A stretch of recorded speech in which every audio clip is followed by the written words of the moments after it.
June 6th, 1816, Albany, New York. A man named Amos Eaton woke to find his fields covered in snow. Not a light dusting, actual snow in June. He recorded it in his journal, calm, factual, confused. He wasn't the only one. Across New England, from Vermont to Massachusetts, farmers stepped outside that morning to find frost thick enough to kill their crops. By the evening, some reported snowdrifts knee-deep. This wasn't an isolated storm. This was the beginning of what history now calls the year without summer. I'm Jonathan Reed, and this is Buried History. I'm a photographer by trade, someone who spends a lot of time looking at buildings, old buildings, forgotten ones, structures that don't quite fit the timelines we've been given. And over the years, I started noticing patterns, not just in the architecture, but in the stories we tell about the past, stories that feel incomplete. The Year Without Summer is one of those stories. If you've never heard of it, here's the version most historians will give you. In April 1815, Mount Tambora erupted in Indonesia. It was the largest volcanic eruption in recorded history. Ash shot into the stratosphere, circled the globe, blocked sunlight, and cooled the planet. By 1816, the effects were catastrophic. Crop failures, famine, mass migration.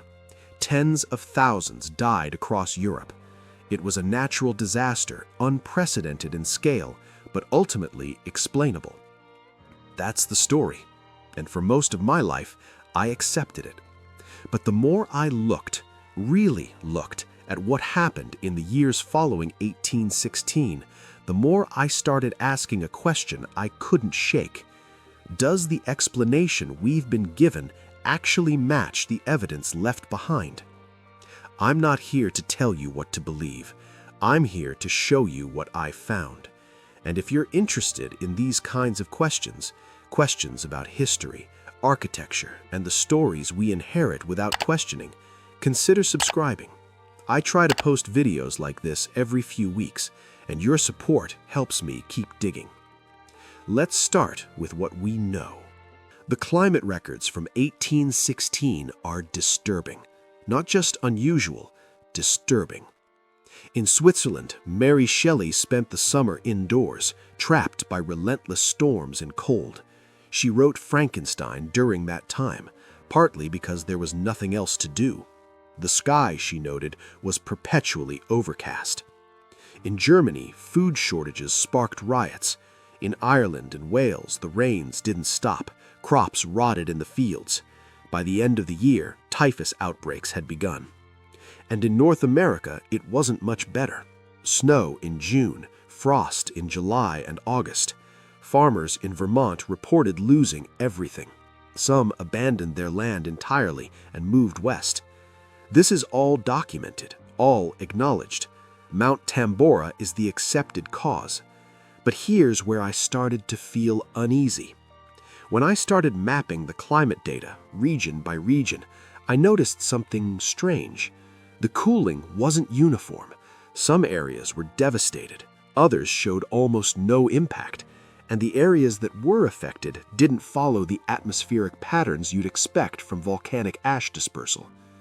Volcanic ash disperses along predictable wind currents. It spreads gradually, cools gradually, and dissipates gradually. The effects should be widespread, relatively even, and slow to recover. But the 1816 event doesn't fit that model cleanly. In some regions, the temperature drops were sudden and severe.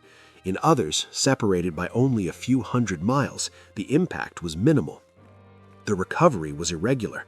Some areas bounced back within months. Others remained disrupted for years.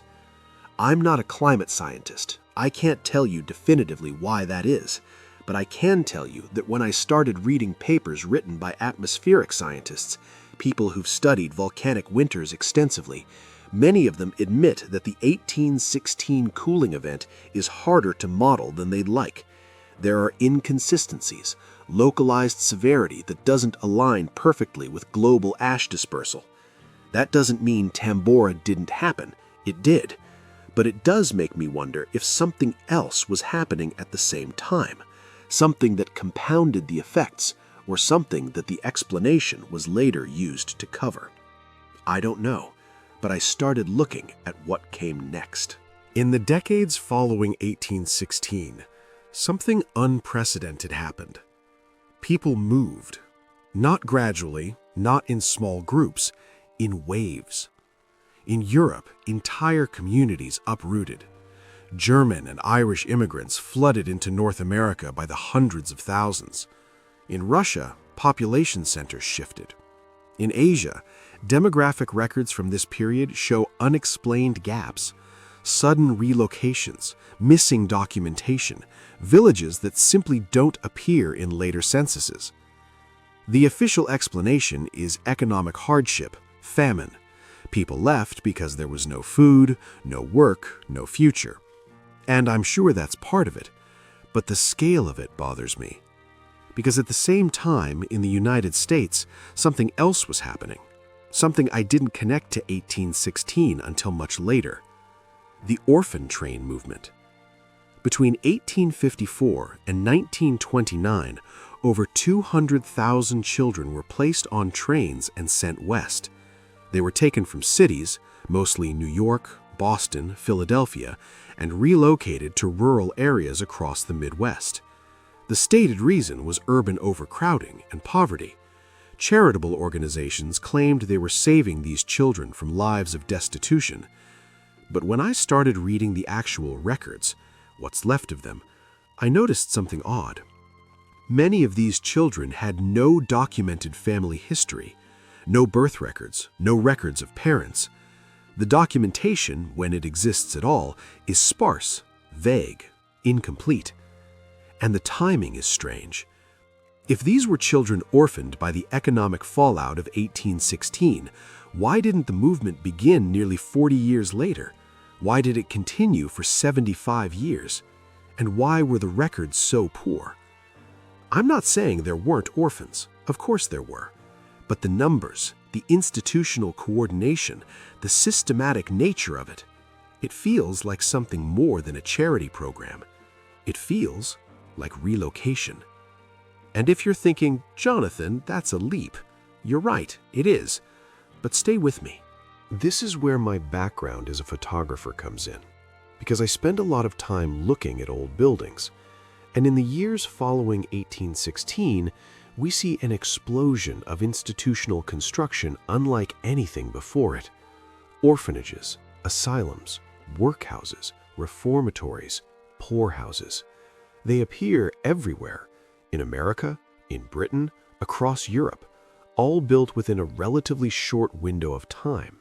And they share certain characteristics. First, they're big, much bigger than they needed to be for the populations they officially served. Second, they're built with remarkable uniformity. Similar layouts, similar materials, similar design features, even though they were constructed in different countries by different governments, supposedly responding independently to the same crisis. Third, and this is what bothers me most, they're built to last. These aren't temporary shelters. They're stone, brick, reinforced foundations. Some of them are still standing today. I visited one in upstate New York a few years ago. It was an old orphanage built in the 1850s, massive, 4 stories, thick walls. The windows were small, high, and heavily barred. The basement had ventilation systems far more advanced than you'd expect for that period. I asked the local historical society about it. They told me it was built to house children displaced by poverty. But when I looked at the architectural plans, ones I found in a county archive, it was clear the building was designed with more in mind than just housing. The ventilation wasn't just for air quality. The foundations were reinforced beyond what the structure required.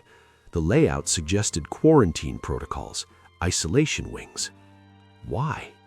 If this was just a response to urban overcrowding, why build it like a fortress? And it's not just that one building. I started documenting others. In England, in Germany, in Canada, the same features, the same over-engineering. If you're finding this investigation interesting, I'd appreciate it if you subscribed. I'm planning to release a follow-up where I actually visit some of these sites and show you what I'm talking about.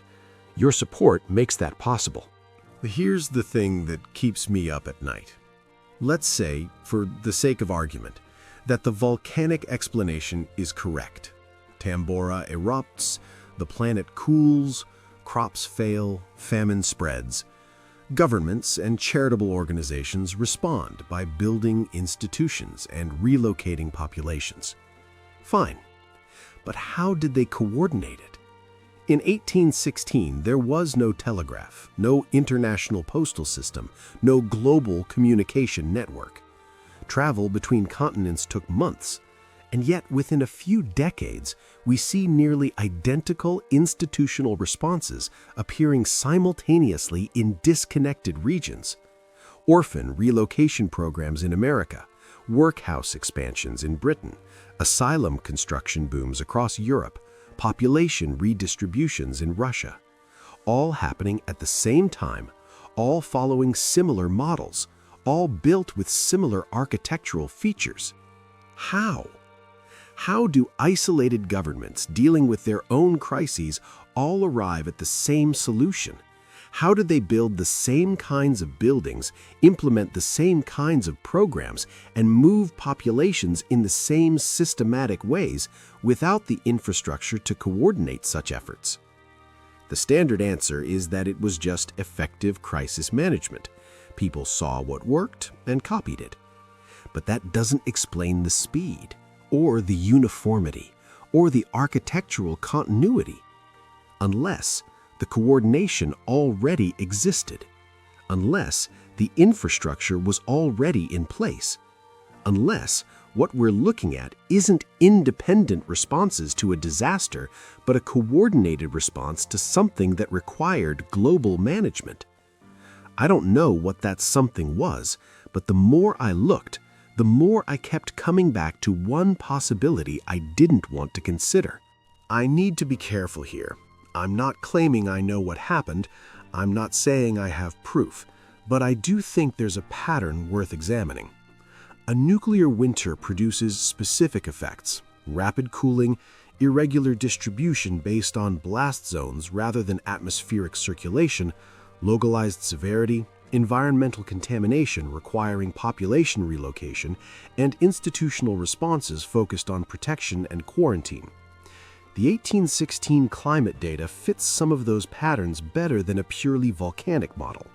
And the aftermath, the population movements, the institutional construction, the architectural features suggesting environmental protection, it all aligns with what you'd expect if there had been a large-scale catastrophic event requiring coordinated management. Now, I know what you're thinking. Nuclear weapons in 1816? That's absurd. And you're right, it is. According to the official timeline, nuclear technology didn't exist until the 1940s. But what if the official timeline is incomplete? What if there was a previous civilization, one with advanced technology, advanced infrastructure, advanced knowledge, that was collapsed or destroyed? This is where the Tartarian hypothesis comes in. And I'll be honest, I approached this idea with deep skepticism. The idea that an advanced civilization existed in the 18th and early 19th centuries only to be erased from history sounds fantastical. But then I started looking at the buildings. There are structures all over the world, pre-1816 structures, that display engineering precision that shouldn't exist yet. Mathematical city layouts, acoustic engineering in concert halls built before the science of acoustics was formalized, load-bearing systems that exceed functional requirements, astronomical alignments in buildings attributed to people who supposedly lacked that knowledge. I'm not talking about ancient pyramids or Stonehenge. I'm talking about buildings in the 1700s and early 1800s, buildings in cities like St. Petersburg, Paris, Philadelphia, buildings that official history attributes to colonial laborers, military engineers, or early industrial architects. But when you look closely, when you study the precision, the scale, the techniques, it's hard to believe these were built by people fumbling their way through trial and error. These were built by people who knew. And then something happened. After 1816, we see a break, a gap. Architectural records become inconsistent. Construction techniques that were common before 1816 seem to disappear, only to re-emerge decades later as if they were being rediscovered. By the 1850s, when the Industrial Revolution supposedly hit its stride, we weren't inventing new methods, we were piecing back together old ones. That's not progress, that's recovery. And if it was recovery, what was lost? What disturbs me most isn't what happened. It's the silence around it. When I started asking these questions, publicly, in forums, in conversations with historians, I was met with dismissal. Not counter-arguments, not evidence, just dismissal. It was Tambora. You're reading too much into it. Conspiracy theorist. But I'm not theorizing. I'm observing. I'm pointing at buildings, at records, at climate data, at population movements, and I'm asking, does this all fit? And the answer I keep getting is, don't ask.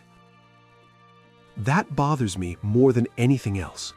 Because if the explanation is solid, it should withstand questioning. If the evidence is clear, it should be easy to explain the inconsistencies. But instead, there's this uniformity, this unwillingness to engage with the patterns, this insistence that the volcanic explanation is complete, final, settled, even when the evidence suggests otherwise. If you've made it this far, thank you.